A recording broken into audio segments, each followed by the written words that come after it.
33.5 సంవత్సరాల్లో ఆయన ఆఖరి సమయం అంటే పస్కా పండుగ రోజున నీసన్ నెల 14వ దినమున ఆ మధ్యాహ్న కాల సమయంలో ఆయన సిలువ పైన మరణించాడు.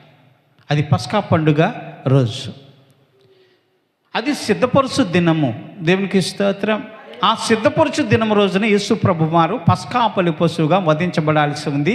కాబట్టి ఆయన పస్కా బలి పశువుగా సిలువ పైన వేయబడ్డాడు. కాబట్టి ఆ రోజున సిలువ వేయబట్టడానికి ముందు యేసు ప్రభువారిని పిలాతు గారికి అప్పచెప్తే పిలాతు గారు అక్కడ ఉన్న ప్రజలందరితో అంటున్నాడు, ఈలో మరణానికి తగిన హేతువు, మరణానికి తగిన కారణం ఏది నాకు కనిపించటం లేదు, ఇతరులో పాపం లేదు, మరి మీరే తీసుకెళ్ళి సిలువ వేయండి, నేనైతే సిలువ వేయలేను. మరణానికి తగిన కారణం ఉంటే మనం సిలువ వేయచ్చు, మరణానికి ఎటువంటి కారణం లేదు, ఇతను ఏం తప్పు చేశాడని సిలువ వేయాలి అని రోమా గవర్నరు అక్కడున్న ప్రజలందరినీ కూడా ప్రశ్నిస్తే వారు పిలాతు మీద తిరగబడ్డారు. నువ్వు చక్రవర్తి కంటే గొప్పవాడవని అనుకుంటున్నావా? చక్రవర్తి అంటే గొప్పవాడవి అయిపోవాలని అనుకుంటున్నావా? నువ్వు చక్రవర్తికి విరోధంగా, కైసరుడికి విరోధంగా నువ్వు ప్రవర్తిస్తున్నావా?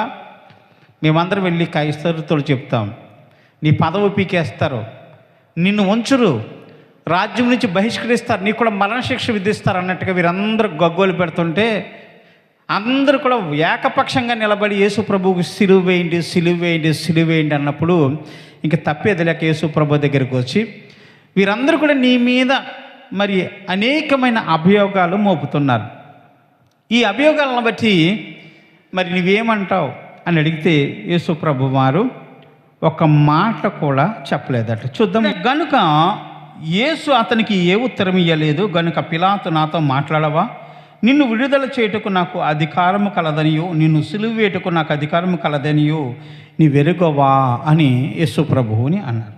యేసు పైనుండి నీకు ఇయ్యబడి ఉంటేనే తప్ప నా మీద నీకు ఏ అధికారము ఉండదు. పైనుంచి నీకు ఇయ్యబడి ఉంటేనే తప్ప నా మీద నీకు ఎటువంటి అధికారము లేదు అని యేసు ప్రభు వారు పిలాతుతో చెప్తున్నాడు. వారు ఆ మాటకు పైనుండి నీకు అధికారం ఇయ్యబడితే తప్ప నా మీద నీకు ఎటువంటి అధికారము లేదు. మరి దేవుడిని ఎవరైనా చంపగలుగుతారా? ఆలోచించండి. దేవుడిని ఎవరైనా చంపగలుగుతారా? దేవుడికి చావు ఉందా? దేవుడికి చావు లేదు. ఆయన యుగ యుగములు సజీవుడైన దేవుడు, ఆదియు అంతములు ఉన్నవాడు. దేవుడికి పుట్టుక లేదు, చావు లేదు. ఆయన ఎలాగ ఉద్భవించాడో ఎవరికి తెలియదు. ఆకాశమందున్న దేవుడు ఎప్పుడు పుట్టాడో, ఎలాగ వచ్చాడో ఎవరికి తెలియదు. ఆయన పుట్టుక రహస్యము చాలా గొప్పది. దాన్ని శోధించాలంటే ఎవరి వల్ల కాని కాదు.